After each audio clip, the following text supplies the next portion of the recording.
Welcome to Alternative Dog Moms Podcast. I'm Kimberly Gauthier, the creator of Keep the Tail Wagging. For the past 9 years, I've been blogging about raw feeding, pet wellness, and life as a crazy dog mom. I've seen massive improvements in my dog's health since I started raising my dogs naturally, and I'm passionate about sharing my experience to help other pet parents. I'm Erin Scott. For the past 9 years, I've been researching and learning everything I can about healing cancer, allergies, autoimmune, and mystery illnesses in both my dogs and myself. And I can't wait to share with you everything I've learned on this journey. As the Alternative Dog Moms, we're bringing you all the latest dog health news that we're following and sharing the tips, tricks, and resources we learn along the way. Now, let's get started.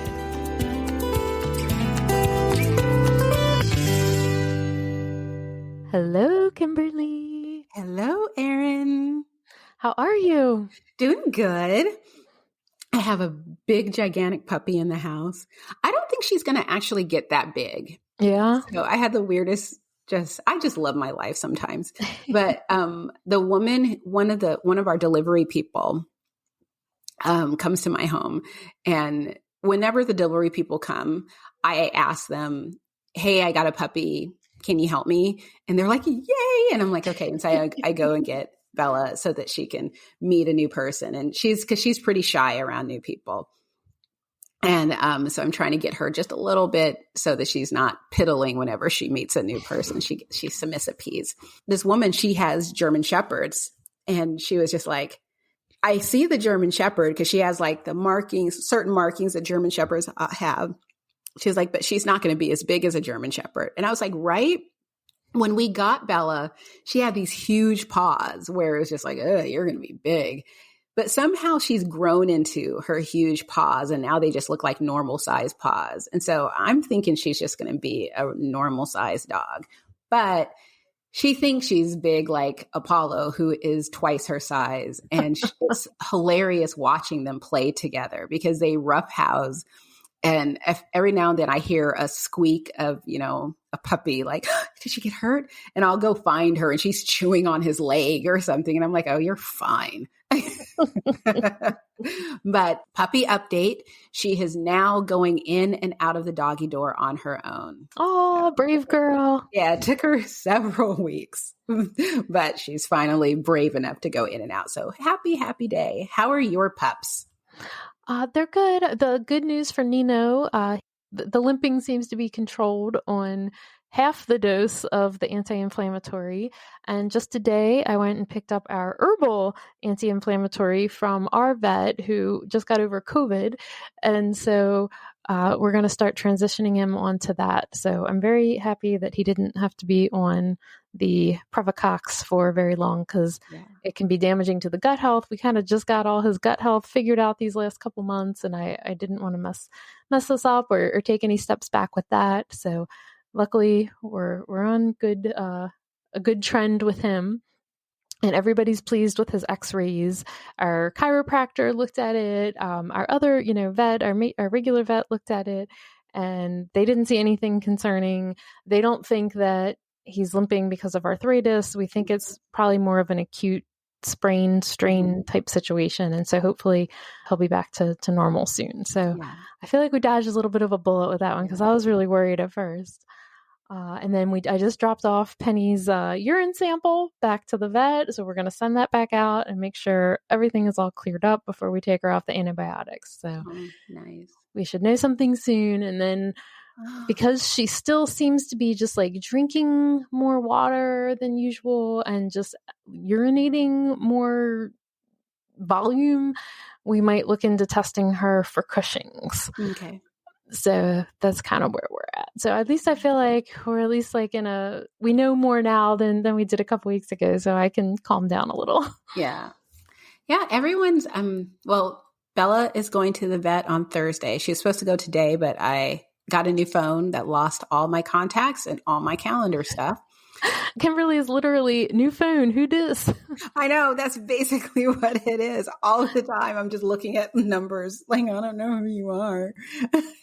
And so I missed her appointment today. So I'm going on Thursday, and it's just sort of like to meet the vet and to do the orthopedic for her insurance. Oh, okay. So I don't have to wait 6 months. And then Zoe has her dental stuff next month, but already her teeth are cleaning up because I use this dental spray by Mad About Organics. And it is so amazing. I just spray her teeth. I just open her mouth and just spray her teeth, like I think 5 or 6 sprays in the morning and then in the evening. I do the same for Rodrigo. And Rodrigo, I was looking at his teeth. This was this summer. And I was just like, oh my gosh, you're going to need a dental. But it took 2 months. And when he went in to meet the new vet, the vet was like, oh, his teeth look great. And I was like, wonderful. Yeah, this spray is phenomenal. And they're cooperative? Yeah. I mean, I do it really fast. Because Penny would not go for that at all. I know. It's like I do it really fast. And what's funny is I'm doing it to Bella, not twice a day, but just once a day. I just do 1 squirt in her mouth just so she can get used to the sensation of it. There's just so many things that, I mean, I didn't know, but I know now about just getting Bella used to and comfortable with all of these different things that I didn't do with my other dogs. So, well, nobody ever did it with Penny because she is not at all cooperative when you try to touch her mouth or open her mouth or anything. Yeah. It's just like I've been clipping her nails, even if I don't have to really do much clipping. I've been clipping her nails every week and just doing all these things so she just understands that none of this is bad. I mean, because she's not afraid of the vacuum, so because I would vacuum around her when she was napping. And what's funny is that everyone else is kind of calmed down too. Like, so when I vacuum, everyone sort of looks to see where I'm going to vacuum, but then they put their head back down. Whereas it used to be that everyone would just clear out the room. Mm-hmm. And so I think that, everyone's like, well, the puppy's not freaking out. So yeah, hopefully I'll raise a well-adjusted dog with no anxiety and that listens to me. That sounds amazing. I know. She's so sweet though. She still has 2 sisters that are available for adoption. And if I were Oprah rich, I would just adopt them too, because she's such a sweet little girl and she's so cute because you can go and lay down and she comes in and she just cuddles in with you. Aww. And just, and just plays and stuff. And you can just give her a toy and she'll just cuddle in with you and play with her toy. She's really affectionate and sweet, but yeah, she's a good girl. So we always jokingly call Nino, we call him Nurse Nino, because he is always the first one to know if somebody, whether it's Tim, Penny, or me, whether we're not feeling good. So Tim was not feeling well yesterday, and I had a volunteer event, so I didn't come home till late. And I come home, and Nino is all snuggled up on the sofa with Tim, kind of keeping watch over him. Tim was asleep. And so I get home and I let the dogs out and do their nighttime routine. And I had been trying to get Tim up. He was like just knocked out on the sofa, and I'm like trying to wake him up, and he was just like, and like rolling over. And I'm like, all right, dude, you can stay on the sofa. And Nino just stayed out on the sofa with him, just watching over him. I was like, oh, there's our nurse Nino. That's so sweet. That's so sweet. He's our 80-pound lug with OCD, but like he will always make sure if you're not feeling good, he'll take care of you. It's just I love it. So I have been learning things this week, and well, first I want to start off with a funny story, and it's kind of a funny story. It was like one of those roll your eyes stories, but I think it's funny too. So I was following a discussion yesterday. And I've gotten to the point where when I see stuff going downhill, I just don't want to comment at all. I don't want to be anywhere near it. I want to keep my mental health all bright and shiny and happy. But someone, I don't even remember what it was about, but someone brought up a topic. Someone joined in and said, well, actually, this is what I learned and provided resources. And the admin of the group banned them from the group. And it made me laugh because why do we do this? I mean, no one knows, everything, and it's just a discussion. And it wasn't like this person was like, hey, you idiot, this is wrong. Right. Here's the right information. But the person banned them from the group and then had a whole like, woe is me. Look at the people attack me and come for me. And I was just like, why do people do that? So I Googled it. why do people get so offended, when someone when they find out they're wrong about something? And I actually found that if a person's emotions, thoughts, and sense of self are too closely tied to their opinions, then that person experiences someone clashing with these opinions.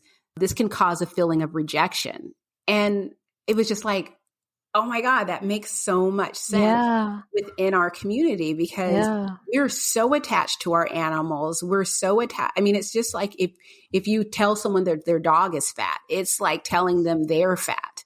I mean, it's just like people get so offended. And when you tell someone, especially someone who considers themselves an expert and has been doing this for years, and you come along and you tell them that, well, actually, this is what I read, and, and it feels like an attack.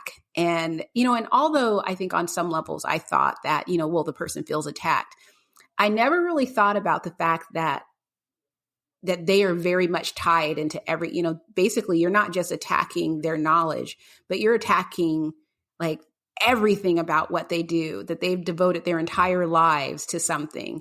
And just this contradiction is saying that their entire life purpose is wrong. And it's just like, it seems so dramatic, but we don't understand emotions, and there's so much going on. Just having gone through all of the therapy that I've gone through, and when you start learning like about childhood wounds and how something that's happening in your life today, it might not be the exact same situation as when you were like a child somehow, but like it might press on that bruise in a similar way. And it almost like brings up that lashing out, or, whatever your childhood coping mechanism, whether it was shutting down, whether it was lashing out, temper tantrum, like that's something, I mean, I've been in therapy since 2005, and I'm still working on all these things, I know. And it's so true, because I remember when I went through therapy, Rigo went outside and he played a little too hard. Oh, and now he's paying for it. He's regretting it. But when I went to therapy, I think the thing that I walked away from was, like those first, I don't know how many years it is, like 5 years, 7 years, where we're basically being programmed by 7 years. Yeah. You're like a sponge. Yeah. And how all of that is just basically plugged in, and it's almost impossible to get rid of it. So there were things that happened when I was a kid that, even though it's been resolved, my mom and I talked about it, it still created a trigger that I never connected to how I responded to people as an adult. Right. And so for me, if I do something wrong, or, if I make people that I see as authority figures mad, I turn into like a dog with the tail between a leg. I'm hunching my shoulders and I'm scared. Yeah. And I just try to make myself smaller. But if you keep coming at me, then I became angry, and then I become the scary, scared dog that's now showing his teeth, and I'm going to bite you. But it's all in a way to protect myself. Right. It's interesting because all of that is so obvious to me now, but prior to therapy, I didn't make any of those connections. It was just sitting in a room telling this woman my life story, and then she's like breaking it down and making the connections for me. And it's just like, oh, so when I read that today, I had such empathy for the situation, because I was just like, I wonder what happened that she believes that if someone disagrees with her, that she immediately has to block them, and like she has to start throwing up walls to protect herself. Right. And to someone on the outside looking in, she's just being, oh, so you have to know everything, and you can't have anyone, da da da da. And that has actually been my opinion of this person until this specific situation, where it's just like, oh, let me give you a hug. I had a situation where I worked with this, supervisor type person who was kind of on that border of being like emotionally abusive. Mm-hmm. But at the same time, I could see like, because I've been through all this therapy, it's like I could see like see them for the wounded child that they were, but at the same time, it was still like making my life miserable, you know? And so it was like this weird contradiction of like, you know, I didn't know how to emotionally deal with it, but at the same time, like almost feeling bad for them that this is like how they have to interact with the world. And, you know, it was, anyway, I'm just glad I'm out of that situation. It is. It's like, it's funny because it's like, I think we've all known so many different people. And years ago, I wrote an article about like, do all like dog lovers have some type of mental health issue, because so many people have anxiety and depression, and they look to animals because animals are so accepting and loving and stuff, you know, whereas the humans are mean, evil people that hurt our feelings. And I wondered about that, but it's just sort of like, no, I think just people in general. Yeah. And honestly, I think the pet lovers are in a better situation because there's always studies showing how therapeutic pets are for our mental health. Oh my gosh. I mean, I do. My dogs make me laugh every day. And it's just like, we have routines in the morning that, you know, we do, and it's all silly and stuff. Even Johan has his little routines with the dogs. It's hilarious. Just he and Bella. Yeah. She just loves him and is like the two of them together are like two peas in the pod, which cracks me up because he was just sort of like, just so you know, this is only a foster. We are not keeping her. This is not your little trick to try and get another dog, right? And it's just like, okay, as he's like laying on the floor, you know. Isn't that always the way? So it's just like, yeah. But so that being said,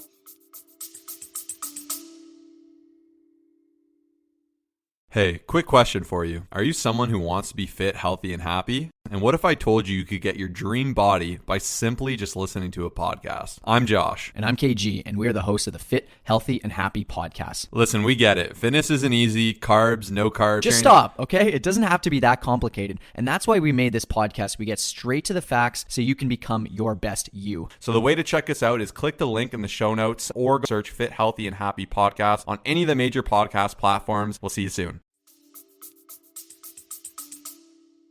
You know, I created this new community on Heartbeat, which is an app that allows you to create a platform where you can do courses and just have really cool conversations with other people. And I created this community, and it just started inspiring me to ask questions, things that I've always wanted to know. But when you Google it, you're just not really able to find the information, because although the raw feeding community, all the information is growing and growing, but it's still very, what's the word?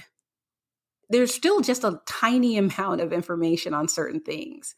Like there's no studies on green tripe.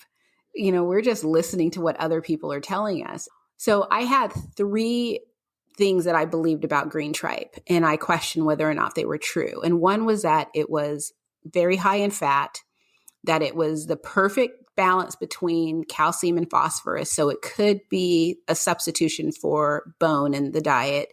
And then that it was good for digestive health because of the enzymes. And I believe, and I can actually find places that it talks about the enzymes and everything.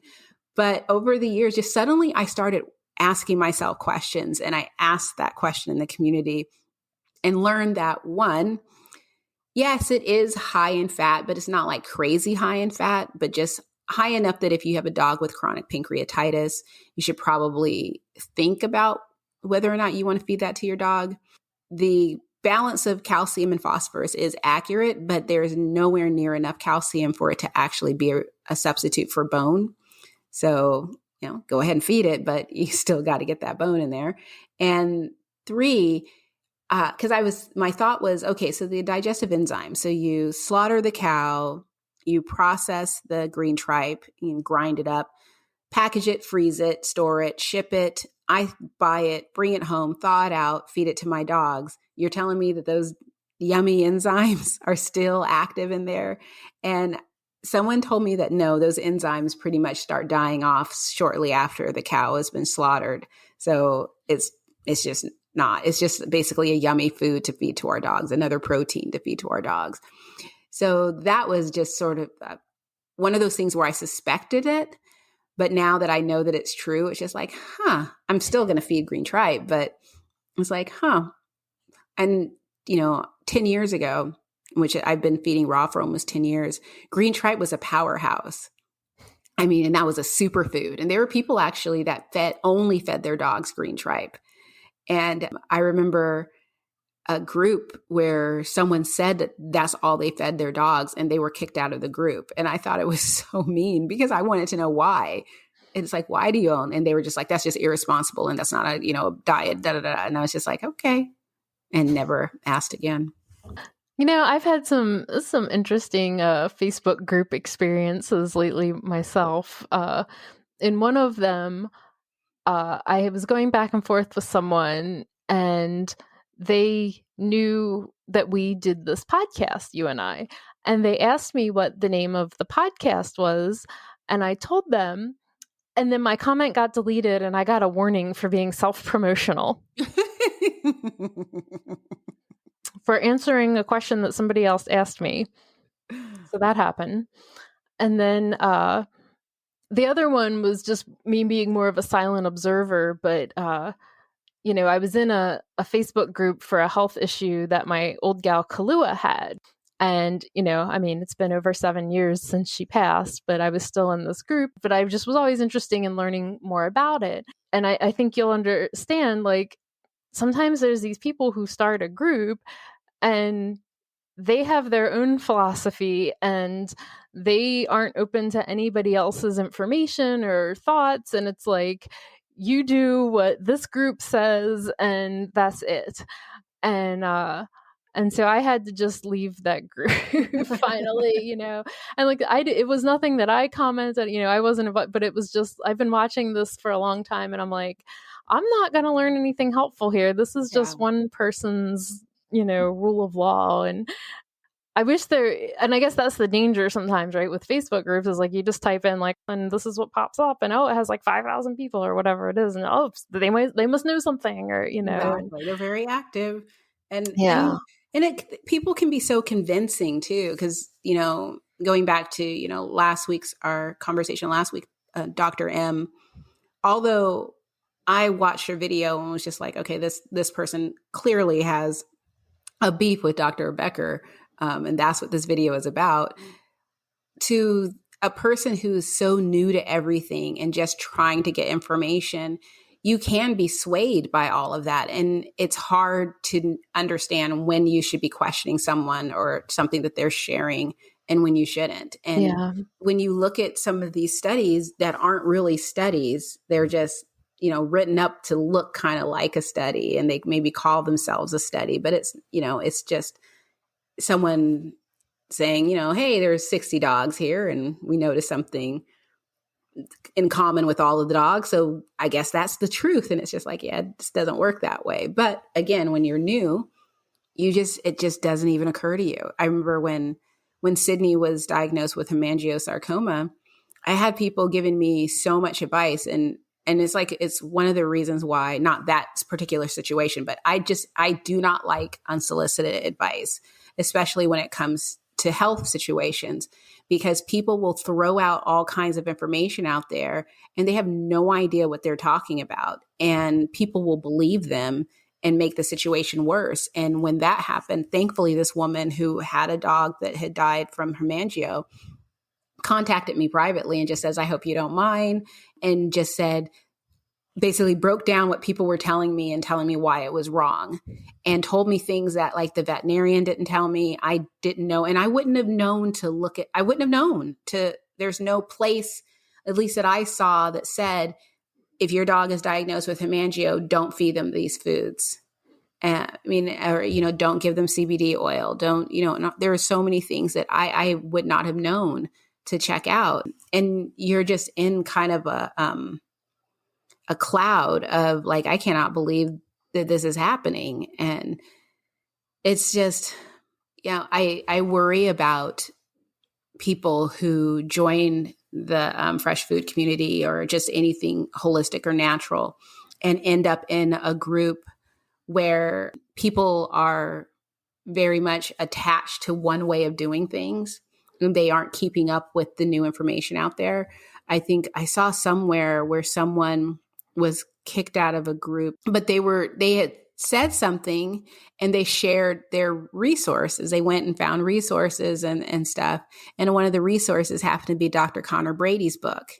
And the admins of the group consider him pseudoscience. And it's just like, and this is like it's not like it's this, Alpo Hill Science Diet type group. And I forget that there are segments of the fresh food community that very much are not on board with, I guess you would call it like the popular people.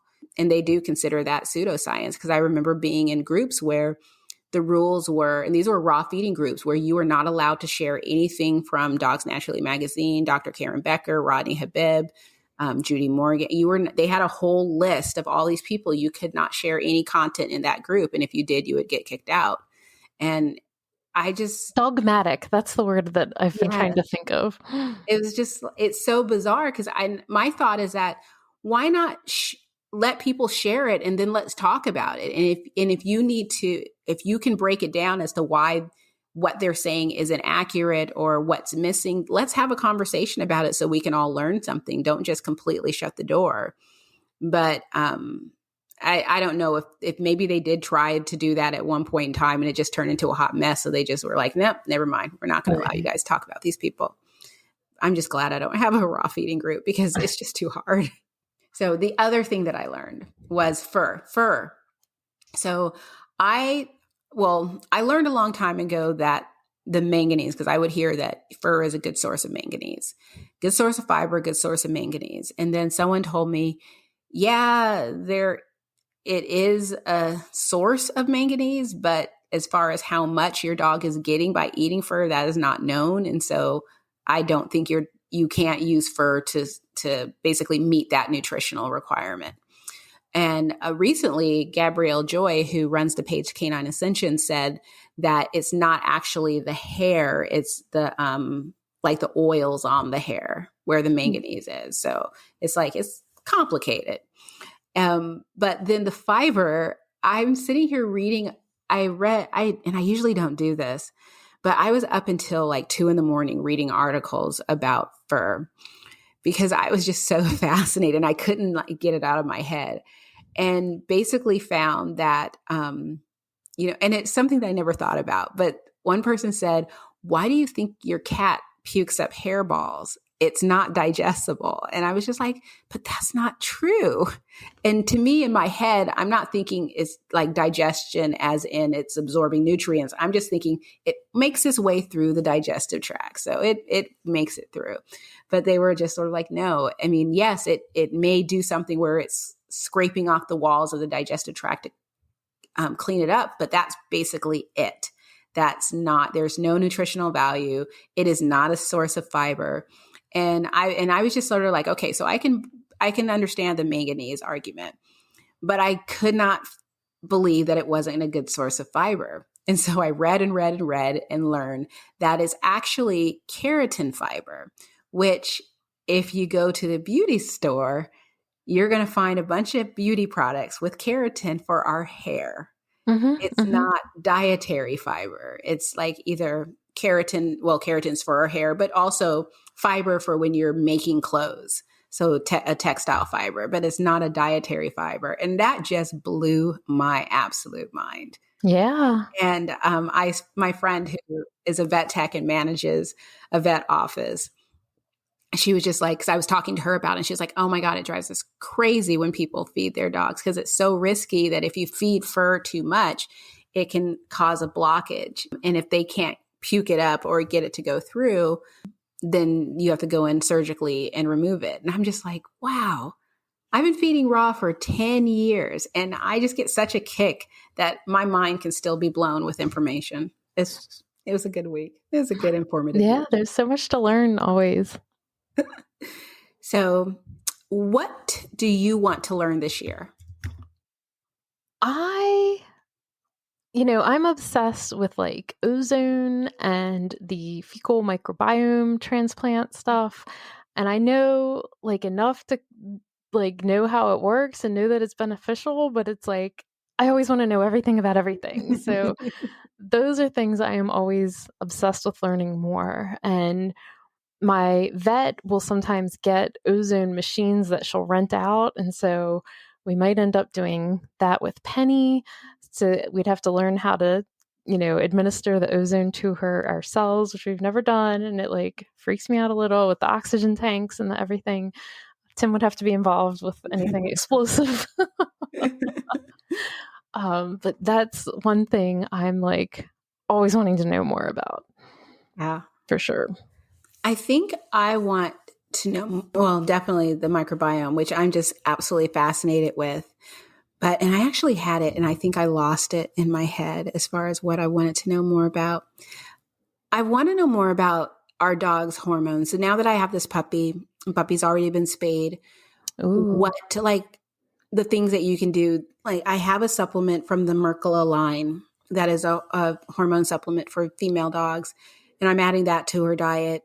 But I'm curious about how effective that will be. And so I'm going to start doing some research about, because it's all fine and good to talk about why we shouldn't, spay and neuter our dogs early, why we should wait, or why we should consider a different alternative. But for people who are rescuing animals who are most likely going to be spayed and neutered, there's really a lack of conversation about what we could be doing for our dog's health. And so I'm really interested in learning more about understanding that.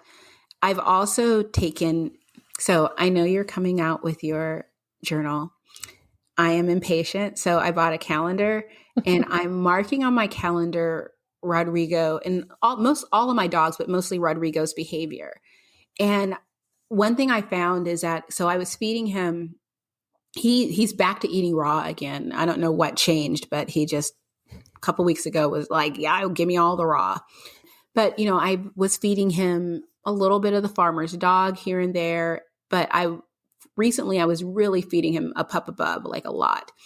And I noticed that there were some evenings where he would be panting. His tongue would be bright red and he would just be panting. Like even when he was laying down sleeping, he would just be panting.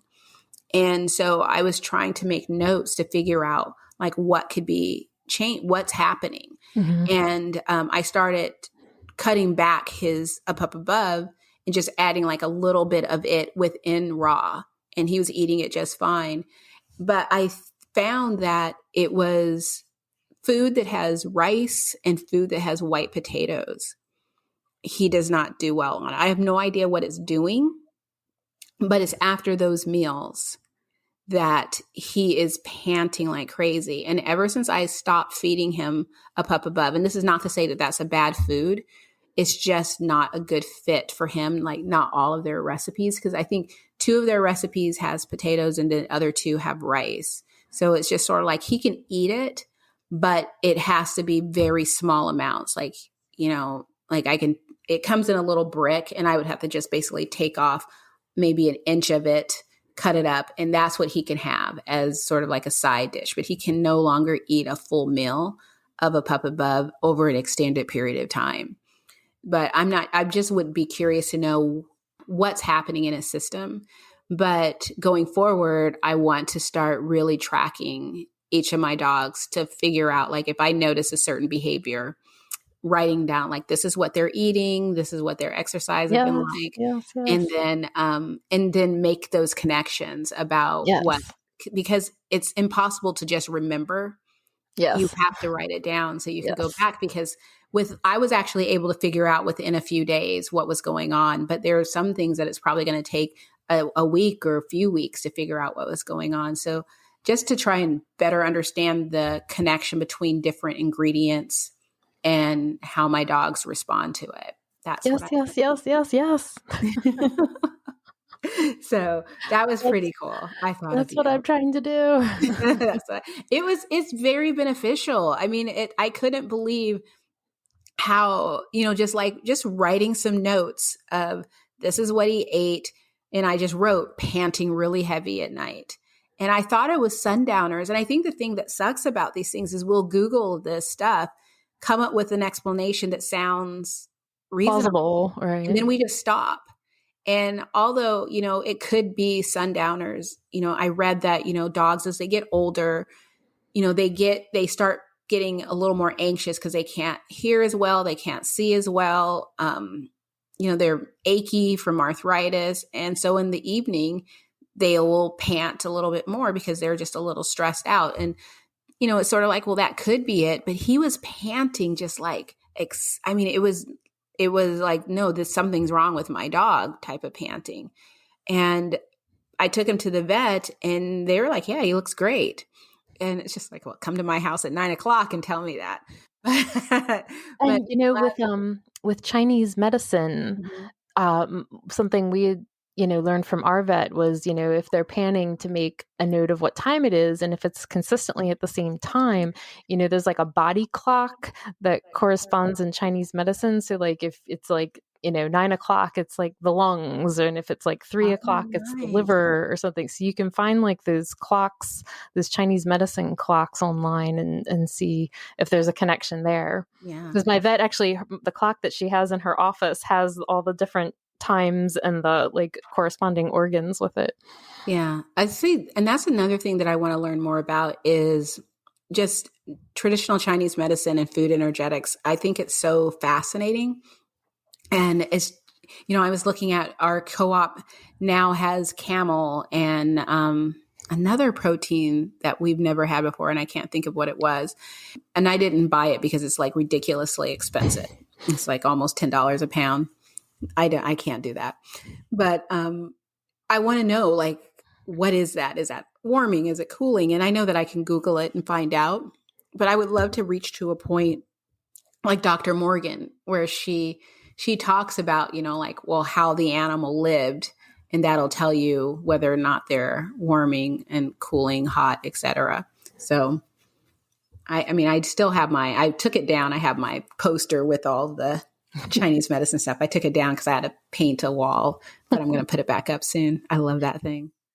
Yeah, Chinese medicine is something that like I love learning about, but like I can't keep it in my head. I just have to ask the vet.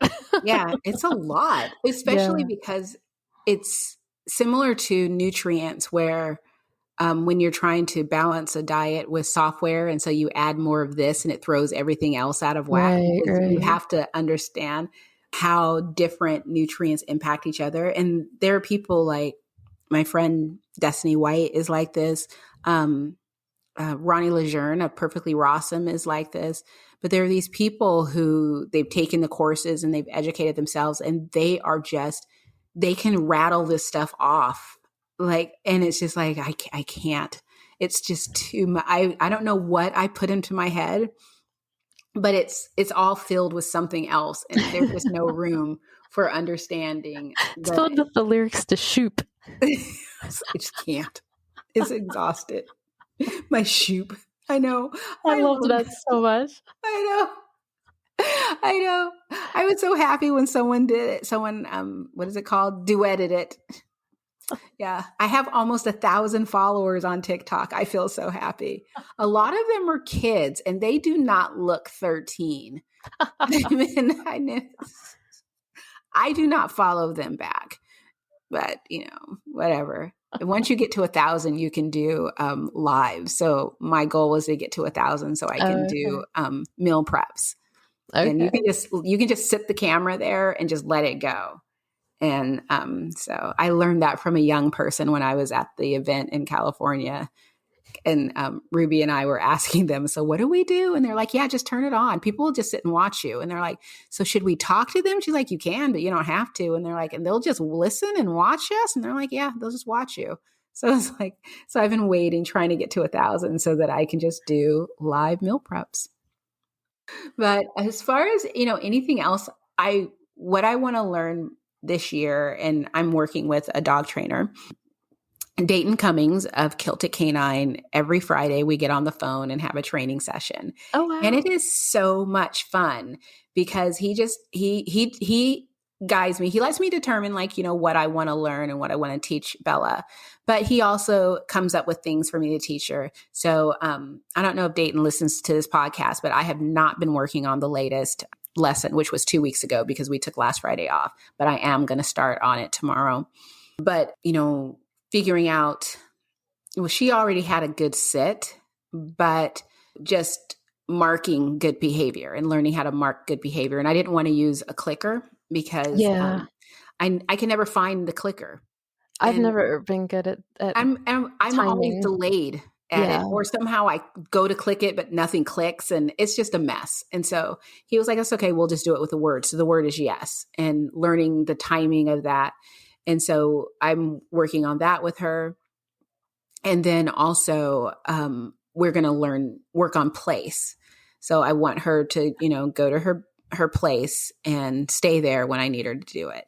And that's like the one thing Penny can do.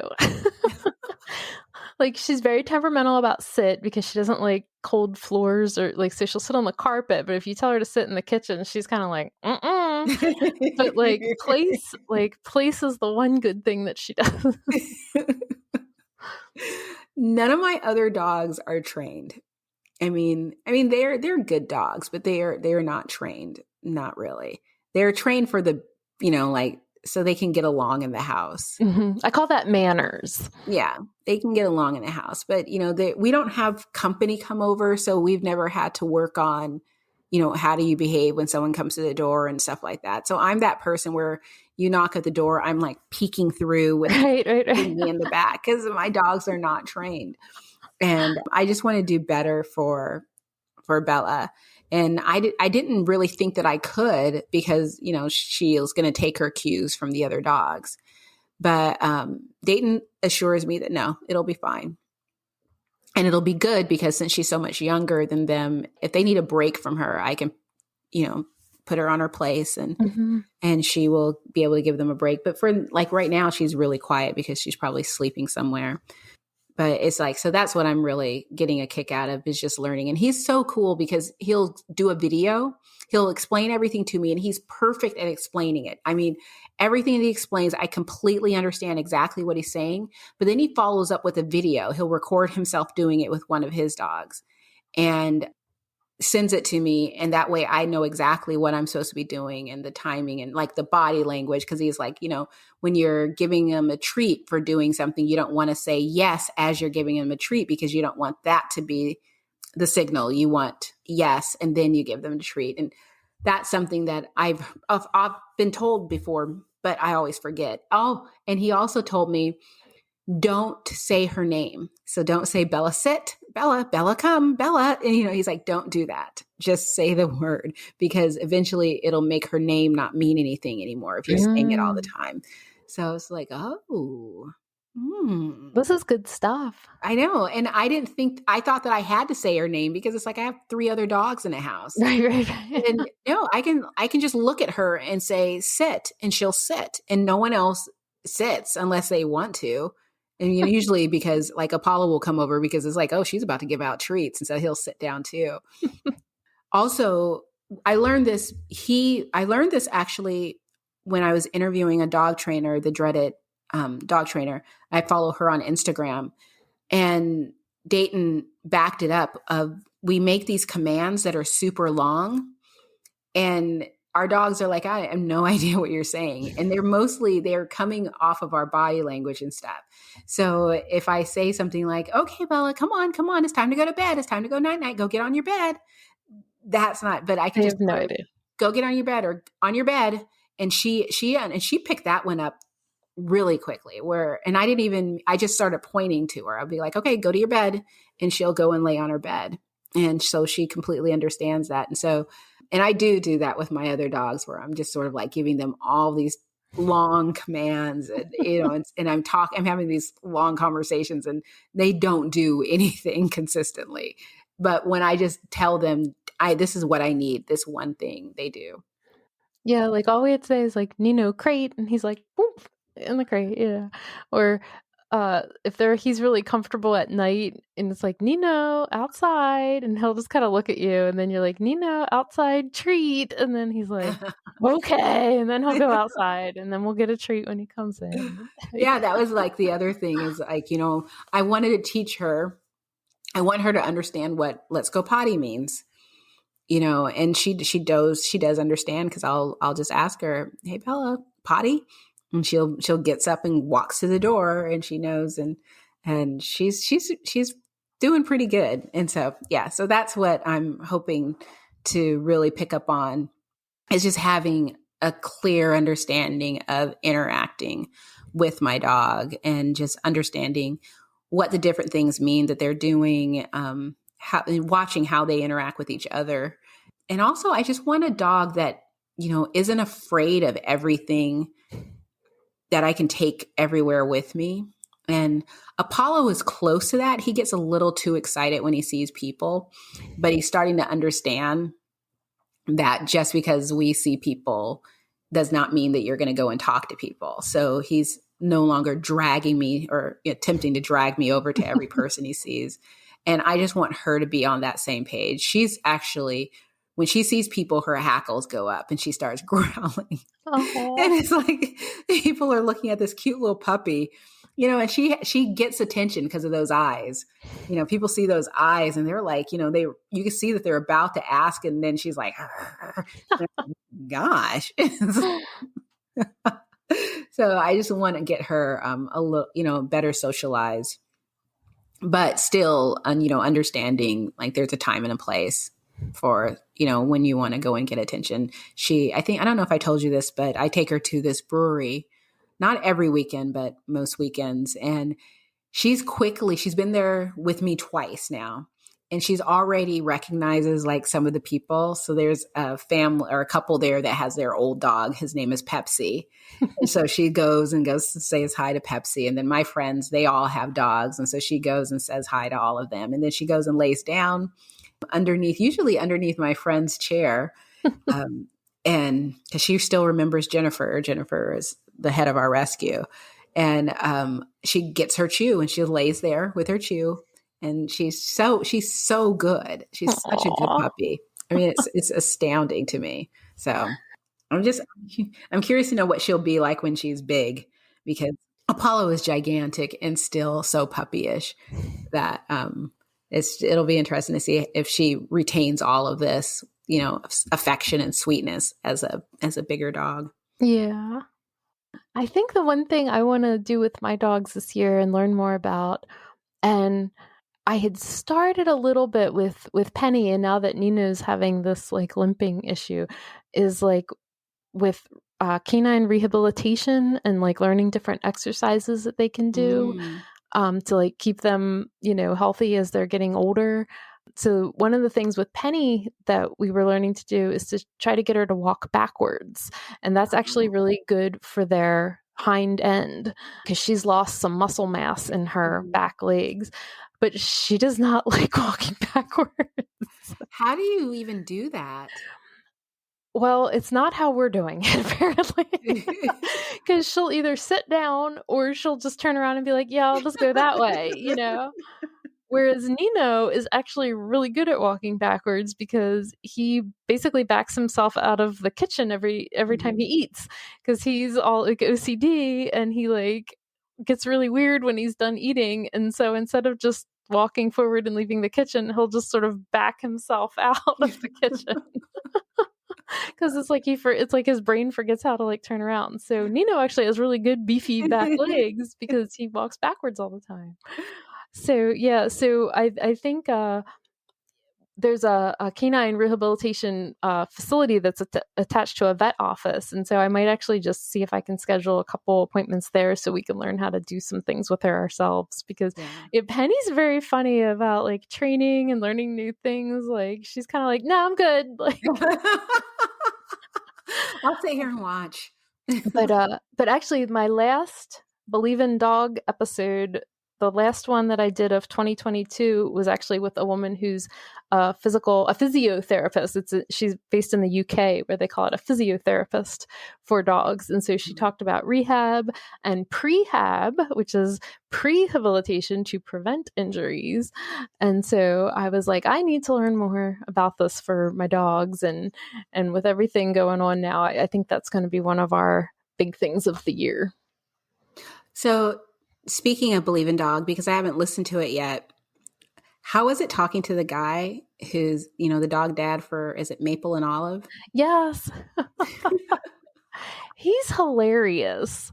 I mean, first of all, during the interview, you're also getting like a play-by-play commentary of what the dogs are doing. And he's written 2 different books, and the books are they're both hilarious, but also like really heartfelt. And I appreciate that combination, Yeah. And so it was, just really interesting because he's, like in like kind of between our ages, I would say. And so, like us, he's not somebody who grew up with social media. And so we talked a lot about just sort of like this phenomenon of like being of a certain age and then like having this big like social media phenomenon going on, and how that bleeds into your life, and how you're trying to come up with ideas and plan these ideas. And I think his wife or his partner must just sit there and like think he's like ridiculous, and and he just has that very like British sense of humor. And so oh my gosh, that one, yeah, that's one of the funniest ones I definitely think that I've done so far. Yeah, I remember when I came across him, and I forgot what it was. I think it was a treat, like they were eating their food or something, and he was doing a play-by-play. Yeah. And it was just so, I think, was that back in 2020? Yeah.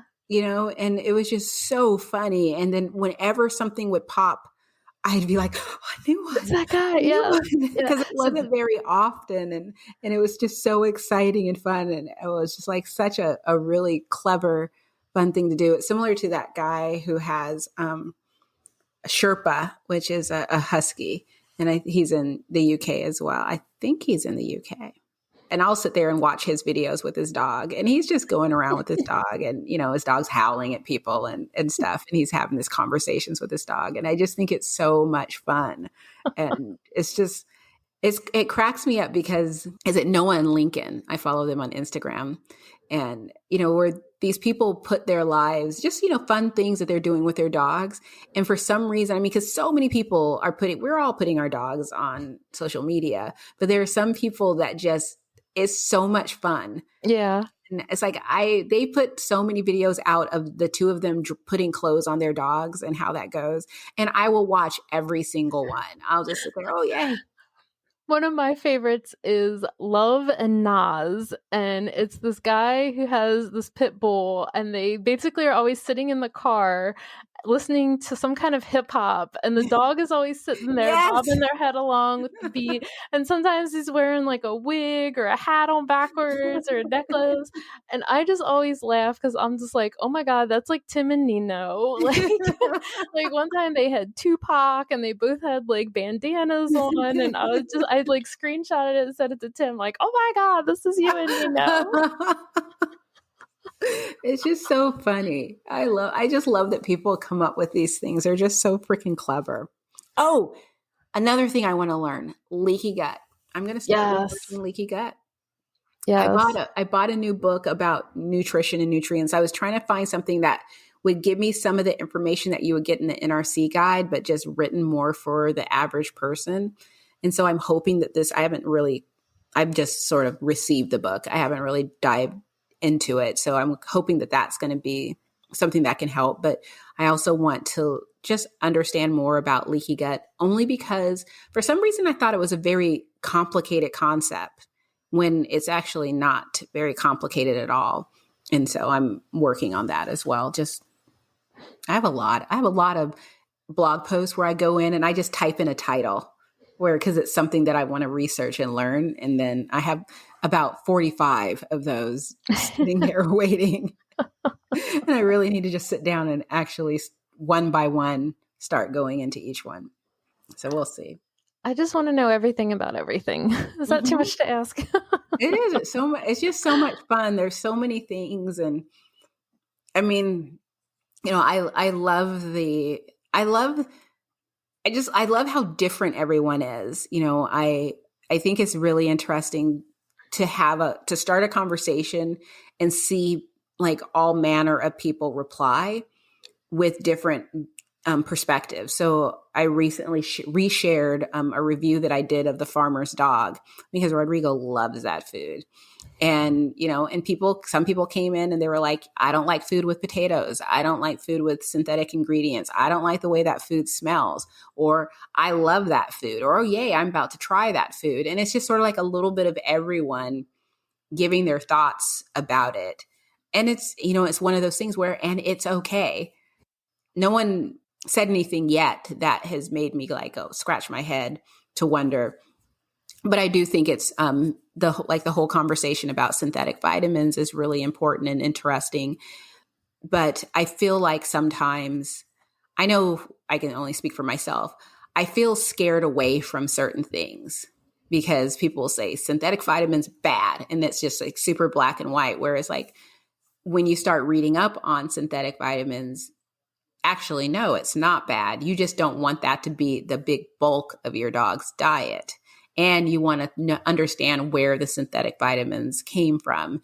And so I want to start diving into some of the beliefs that I have about raw and just feeding my dogs to better understand am I just following the leader on this, or is this actually truly the way I should be feeding my dogs? Because I've found that, without meaning to, if someone that I consider to be a leader or super intelligent on the topic says something, like for instance, if Dr. Judy Morgan says something, I'm not going to go and fact check her, but it's not that I shouldn't believe her, but I also need to remember that she's not speaking for all dogs.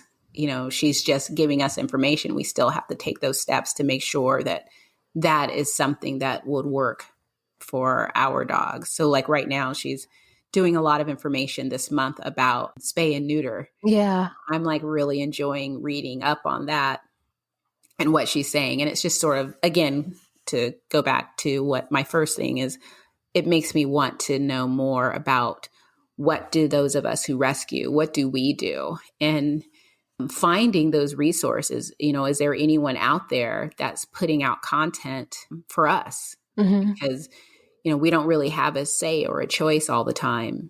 And, and I think that that's okay. We can still have dogs that live a long, healthy life. I hope. My phone comes with a stylus. Ooh. It's fancy. I'm going to lose it. How long do you give it? I know. I'm just going to not take it out because it's going to get lost. Oh, that was a fun experience, is talking to these young kids. It took 3 hours, by the way, to do that, to upgrade my phone. Oh, obviously I'll do it again, but they've got to streamline that.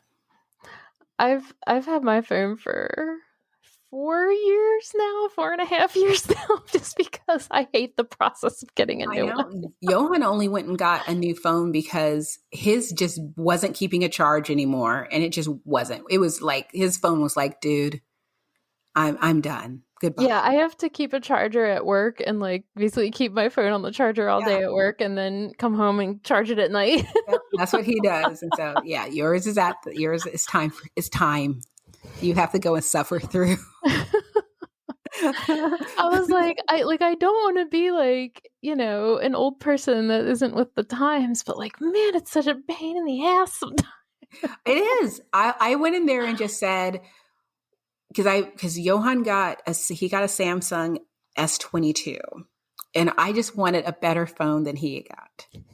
And that's all I wanted. And it's silly and petty, I know, but I just wanted something better. And the one up from his, they didn't have in stock. So I got 2 up from his, and I didn't want to get this one. And so I was looking at the other phones, and they have these new Samsung flip phones that have a little crease in them. And I was just sort of that looks like I'm going to break all over it. I was around for the first generation of flip phones, and now we've gone back to that. Exactly. And they're fancy and stuff. But I just I don't understand how that works. And I just wanted a phone that was big, because I like big phones, but would still fit into a back pocket. And I needed a really good camera. That's all I wanted. And so they were like, yeah, that's good. And so I was like, okay. And it was just getting everything to transfer over. So obviously that didn't go over well, but as long as I got my pictures, and it wasn't their fault, it's because I need to start backing up my phone. But I still remember the days of SIM cards. Yeah. Where everything was on, and you just put the SIM card into the new phone Yeah. and went about your business. And so it's just like everything. Oh, and there's liquid glass.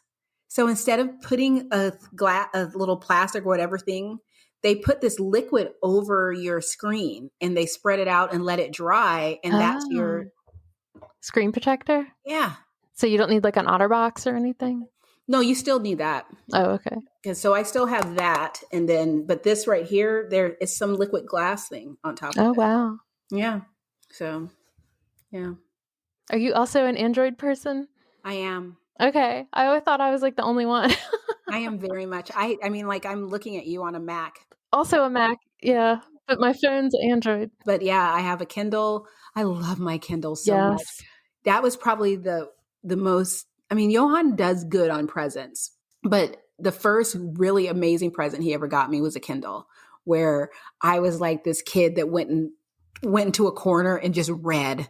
And the first books I downloaded were the Hunger Game trilogy. Oh. And so I read, and then I lost the first charge and I was all panicked because I was like at a really good part. And oh my gosh, and he was just like, I was like, what the hell? Yeah, there's a puppy that's busting into the room. Yep, there she is. She's very clever. But yeah, I'm an Android person. I love my Android. There's this guy that I think I follow him on TikTok, or I follow people who duet with him, but he does these screaming videos about people who have iPhones that are so freaking funny. It's just, I've only watched 3 of them in the past couple of days, and they are just so freaking funny. I get very jealous of the iPhone people just because in like text messages they can like heart something. We can do that now. Really? Yeah. Not on my phone. I guess my phone's too old for that. Yes, it is. The new phone, because my last phone, I mean, I think I had it for 3 years. It couldn't do it. So like my friends, because I would get the reaction, liked your comment type of thing. But now I can do the reaction things now, and and I can do GIFs and stuff like that in my text messages. So all of that has been updated. So I have the Galaxy S9 Plus. I remember when I had an S9 Plus. Look at you. I think I might have a dead one upstairs someplace. I'm pretty sure I got this in like 2018. See, it's time. Because that's what Johan had. No, never. That's what Johan had, and he just got rid of it. So it's been a good phone. It's been loyal. We've been through a lot together. She's so funny. But yeah, so it's time for you to get a new phone. You'll love it. I promise. And I went through and took off all the games because it comes with a bunch of games on it and stuff. I was like, nope, I don't need any of this nonsense. Yeah, I do the same thing. That's what I have a Kindle for. I have games on my Kindle. And then I have nerdy games on my Kindle. So it's like, I have like this word game where you're like trying to figure out all the, like kind of like Boggle. You're trying to figure out the words in a group of letters. Or I think I have one of those too. Yes, I do. I blame my mom for that, for these educational games, because they're fun. And now I tell myself it's because I'm keeping, my brain active as I get older. My 98-year-old grandmother, up until about 6 months ago, she would do like word search puzzles every day. Yeah, it's fun. See, it's important. All right. Well, it's going to be a good year. Lot to learn. I'm excited. Absolutely. All right. Until next time. It's great talking to you. Bye, guys.